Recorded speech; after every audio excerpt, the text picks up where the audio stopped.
नमस्कार, classic coaching centre में आपका बहुत बहुत स्वागत है। तो हिंदी व्याकरण का सबसे इम्पोर्टेंट टॉपिक संज्ञा से अव्यय तक को हाल ही हमने प्रारंभ किया था, जिसमें अभी तक आपने संज्ञा को पढ़ा था। अगर अभी तक आपने वीडियो को नहीं देखा है तो चैनल की प्लेलिस्ट में जाकर, हिंदी की प्लेलिस्ट में जाकर उस वीडियो को देख सकते हैं, जिसमें संज्ञा की पहचान के बारे में बताया गया है और उसी तरह के क्वेश्चन आज हम यहाँ प्रैक्टिस के लिए लेके आए हैं। तो आज का जो पहला क्वेश्चन है, निम्न में कौन सा जातवाचक संज्ञा का उदाहरण है। इसमें आपको बताना है कि इसमें जातवाचक संज्ञा कौन सी है। तो जातवाचक संज्ञा क्या होती है? प्राणी, वस्तु, स्थान या व्यक्ति। कोई प्राणी है, वस्तु, स्थान के संपूर्ण वर्ग यानी कि संपूर्ण जाति का जो बोध कराए, कोई प्रॉपर नाम न दे रखा हो, निश्चित नाम नहीं दे रखा हो, ठीक है, तो उसे जातवाचक संज्ञा कहते हैं। तो इसमें से देखते हैं, पहला है ऑप्शन डॉक्टर, बचपन, रामायण, मोहन। तो इसमें से कौन सी जातवाचक संज्ञा है?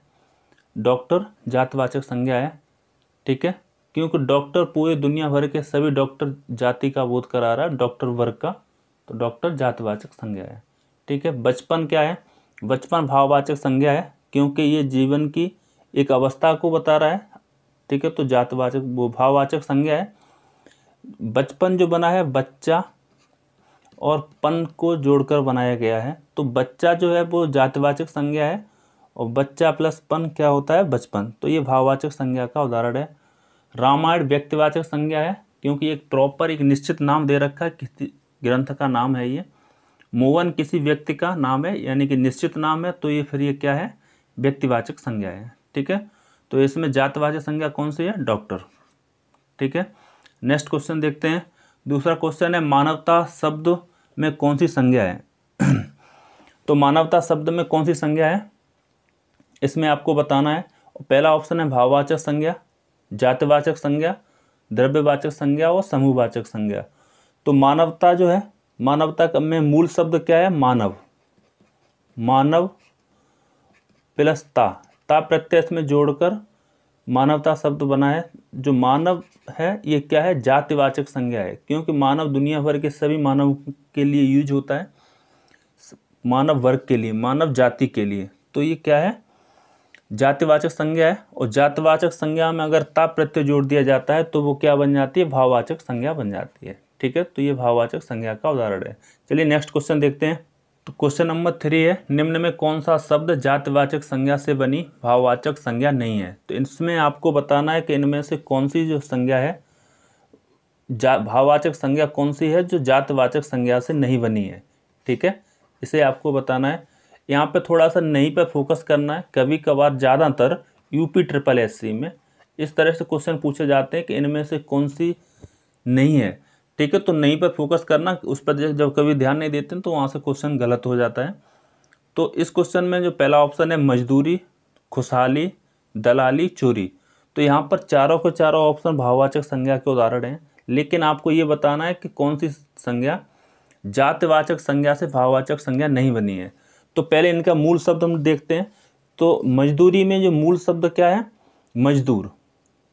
मजदूरी में मूल शब्द है मजदूर। तो मजदूर में ई प्रत्यय जोड़कर क्या बना है? मजदूरी।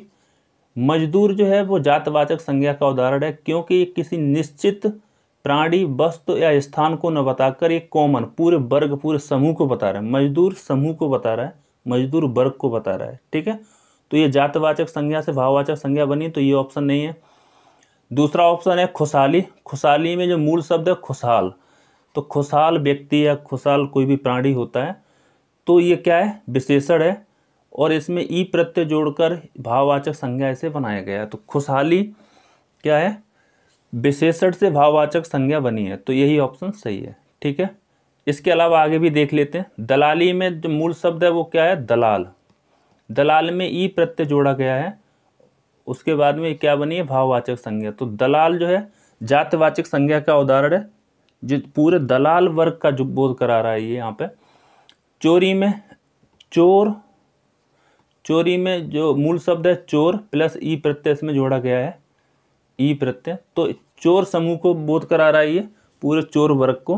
तो ये भी जातवाचक संज्ञा से भाववाचक संज्ञा बनी है, तो इसमें ऑप्शन सही है खुशहाली, ठीक है।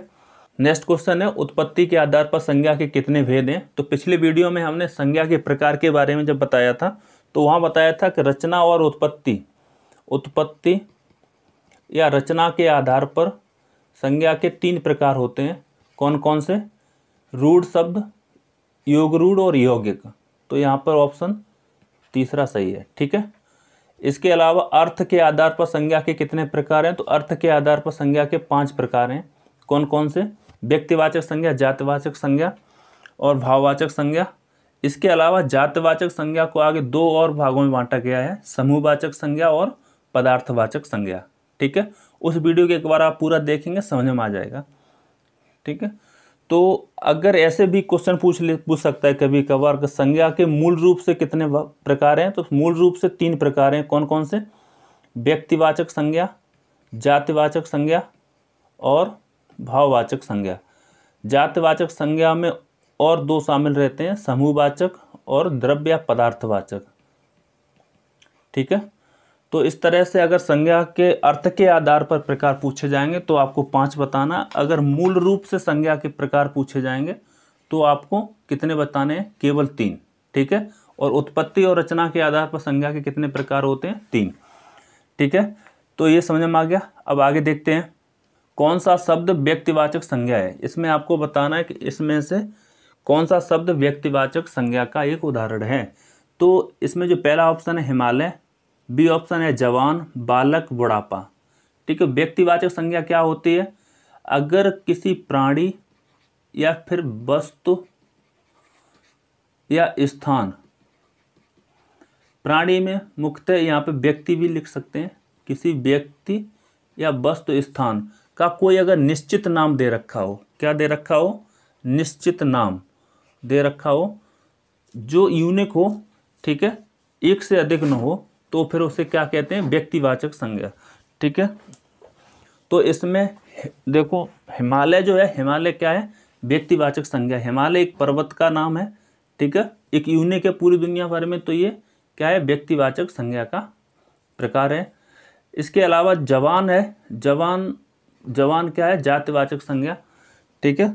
जवान जैसे आर्मी के जवान या पुलिस के जवान होते हैं, तो ये जातिवाचक संज्ञा का उदाहरण है। बालक भी जातिवाचक संज्ञा के पूरे बालक समूह का बोध करा रहा है। बुढ़ापा जो है, बुढ़ापा भाववाचक संज्ञा का उदाहरण है। भाववाचक संज्ञा कौन सी होती है?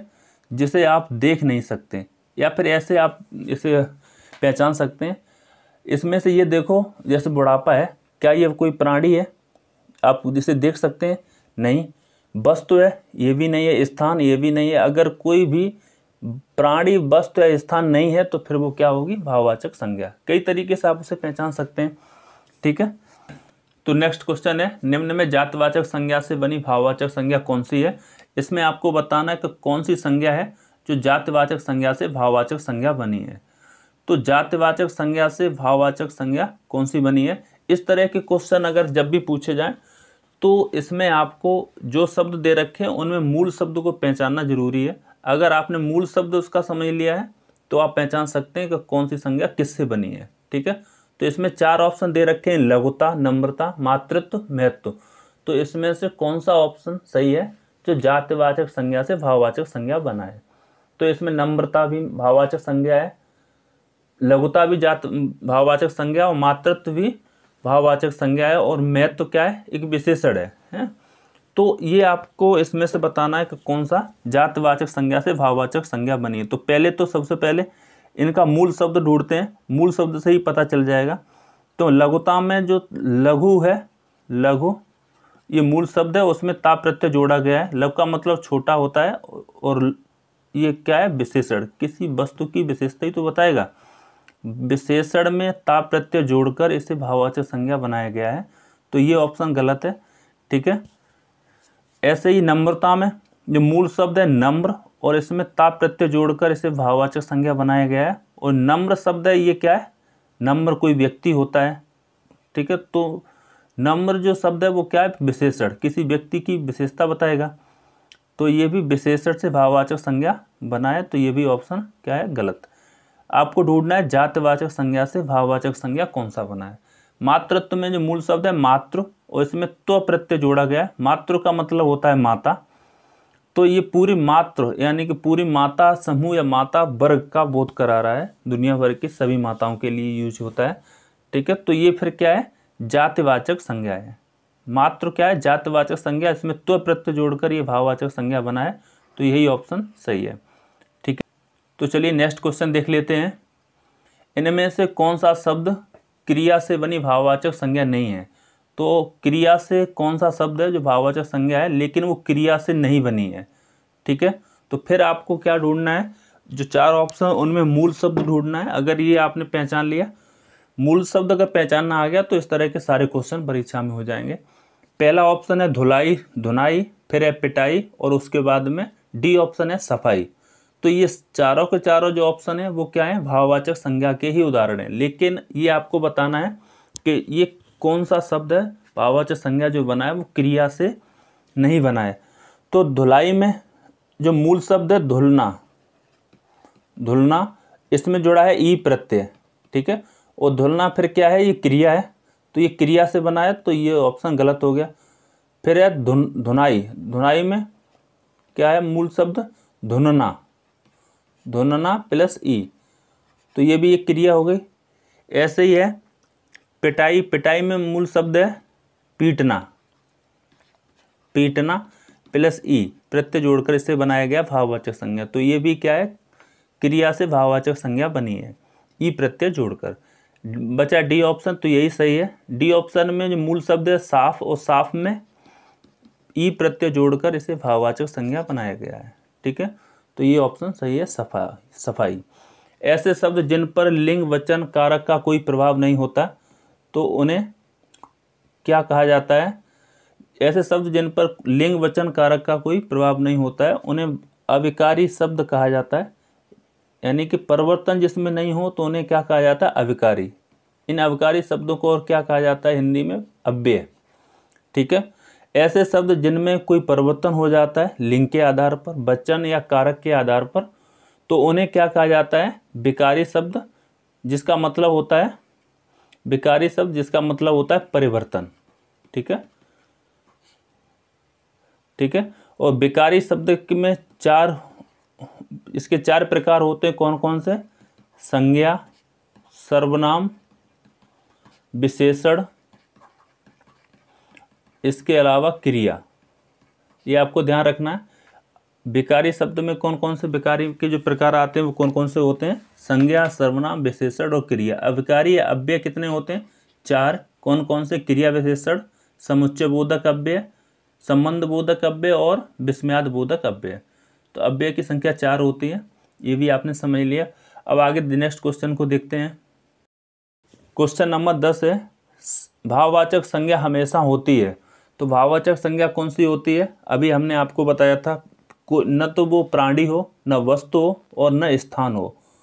यानी कि प्राणी, वस्तु, स्थान न हो, अर्थात जिसे आप देख नहीं सकते हो, अदृश्य हो, तो वो भाववाचक संज्ञा होती है। जिसे आप स्पर्श ना कर सकते हो, छू नहीं सकते हो, तो भाववाचक संज्ञा होती है। तो पहला ऑप्शन है दृश्य, एक वचन, तो ये तो गलत हो जाएगा क्योंकि भाववाचक संज्ञा को आप देख नहीं सकते और न ही आप उसे स्पर्श कर सकते हैं। दूसरा ऑप्शन है अदृश्य बहुवचन। भाववाचक संज्ञा हमेशा अदृश्य और एक वचन होती है, बहुवचन में इसे नहीं होती भाववाचक संज्ञा। अगर किसी भाववाचक संज्ञा को बहुवचन बना भी दिया जाए तो वो किस में बदल जाती है? जातिवाचक संज्ञा में बदल जाती है बहुवचन बनाने पर। ठीक है, कैसे? एक तो उदाहरण से हम समझ लेते हैं। जैसे बुराई, बुराई क्या है? भाववाचक संज्ञा है, जिसे आप न तो प्राणी है, न वस्तु है, न स्थान है, यानी कि अदृश्य होती है, जिसे आप छू नहीं सकते हैं, स्पर्श नहीं कर सकते हैं, तो वो क्या है? भाववाचक संज्ञा। तो बुराई का अगर बहुवचन आप बनाएंगे तो क्या हो जाएगा? बुराइयाँ। ठीक है, तो बुराइयाँ अगर बहुवचन में अगर से कर देंगे तो फिर ये जातिवाचक संज्ञा हो जाती है। ऐसे ही एक शब्द है जवानी। जवानी क्या है? भाववाचक संज्ञा है, अगर इसका बहुवचन करेंगे तो क्या हो जाएगा? जवानियाँ। तो ये भी क्या है? जातिवाचक संज्ञा।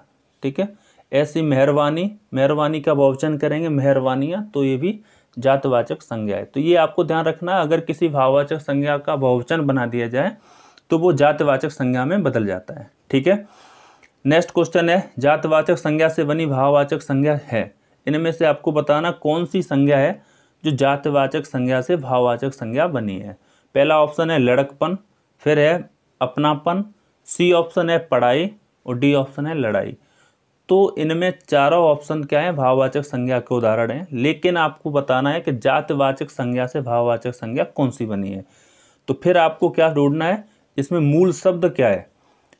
तो इसमें मूल शब्द क्या है, लड़कपन में मूल शब्द है लड़का, लड़का में पन जोड़कर इसे भाववाचक संज्ञा में बदला गया है। लड़का में अगर पन प्रत्यय जोड़ दिया जाता है तो वो क्या हो जाता है, लड़कपन। तो लड़का जो शब्द है वो क्या है, जातिवाचक संज्ञा है। ठीक है, पूरा लड़का समूह या लड़का वर्ग का बोध करा रहा है, किसी विशेष किसी लड़के की बात नहीं कर रहा, उसका नाम नहीं ले रहा है। ठीक है, तो ये फिर ये क्या है, जातिवाचक संज्ञा है। ठीक है, तो यही ऑप्शन सही है, इसे यही पूछा है आपको। तब भी बी ऑप्शन देख लेते हैं। अपनापन में अपना और पन प्रत्यय जोड़ा गया है। अपना क्या है, निजवाचक सर्वनाम है। पढ़ाई में जो मूल शब्द है पढ़ना, इसमें ई प्रत्यय जोड़कर इसे भाववाचक संज्ञा बनाया गया है। तो पढ़ना क्या है, क्रिया, क्रिया से भाववाचक संज्ञा बनी है। लड़ाई में जो मूल शब्द क्या है, लड़ना, और लड़ना है क्रिया, और क्रिया में ई प्रत्यय जोड़कर इसे भाववाचक संज्ञा बनाया गया है। तो इसमें ऑप्शन सही होगा लड़कपन। ठीक है, ठीक है, आगे नेक्स्ट क्वेश्चन को अब देखते हैं। क्वेश्चन नंबर 12, निम्न में कौन सी जातिवाचक संज्ञा है। तो इसमें आपको बताना है इनमें से कौन सी जातिवाचक संज्ञा है। मित्रता, सूर्य, शेर, मानवता। तो जातिवाचक संज्ञा कौन सी होती है, प्राणी, वस्तु, स्थान। इनमें जो संपूर्ण वर्ग, संपूर्ण समूह का बोध कराए तो वो क्या होती है, जातिवाचक संज्ञा होती है। तो मित्रता क्या है, भाववाचक संज्ञा। मित्रता में क्या है, इसे आप देख नहीं सकते, स्पर्श नहीं कर सकते, तो मित्रता को केवल आप फील कर सकते हैं, महसूस कर सकते हैं। ठीक है, तो ये क्या है, भाववाचक संज्ञा का उदाहरण है सूर्य। सूर्य एक प्रॉपर नाम है किसी तारे का, ये आपको मालूम है, सूर्य एक तारा है। तो ये क्या है, व्यक्तिवाचक संज्ञा है। शेर जो है जातिवाचक संज्ञा है। शेर किसी एक जानवर का नाम नहीं है। ठीक है, शेर बहुत सारे हैं दुनिया भर में, तो उनके सबके लिए कॉमन नाम दिया गया उस जानवर का, शेर। तो ये जातिवाचक संज्ञा का उदाहरण है। मानवता में मूल शब्द मानव है, इसमें ताप प्रत्यय जोड़कर इसे भाववाचक संज्ञा बनाया गया है। तो इसमें ऑप्शन सी सही है, जातिवाचक संज्ञा शेर है। ठीक है, लड़का शब्द में ऐसे ही जैसे घोड़ा अगर पूछ लिया है, घोड़ा क्या है, तो जातिवाचक संज्ञा है घोड़ा। ठीक है, घोड़ा, भैंस, गधा जो भी है सब जातिवाचक संज्ञा के उदाहरण हैं।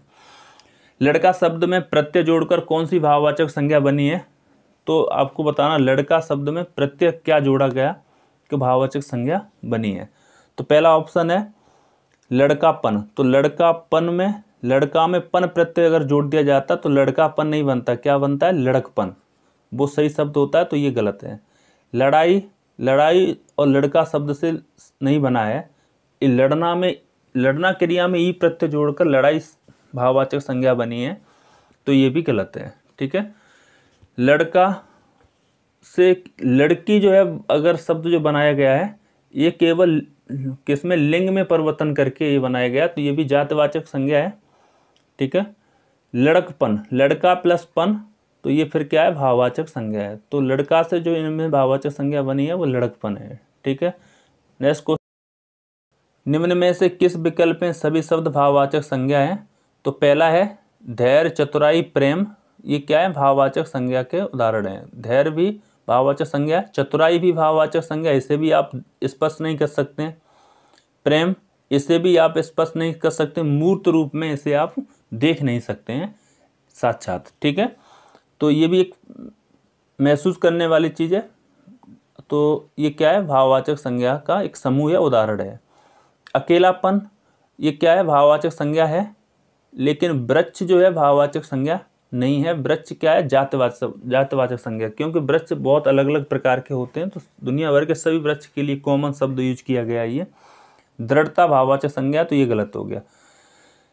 खुलापन भाववाचक संज्ञा है, पूर्णता भाववाचक संज्ञा, और सूर्य क्या है, व्यक्तिवाचक संज्ञा है। उदासी भाववाचक संज्ञा, और शेर क्या है, अभी बताया, जातिवाचक संज्ञा है। और चालाकी भाववाचक संज्ञा, तो ये भी गलत। तो इनमें आपको बताने थे कि तीनों के तीनों किसमें भाववाचक संज्ञा है। तो धैर्य, चतुराई, प्रेम, ये तीनों के तीनों क्या हैं, भाववाचक संज्ञा हैं। ठीक है, अब नेक्स्ट क्वेश्चन देख लेते हैं।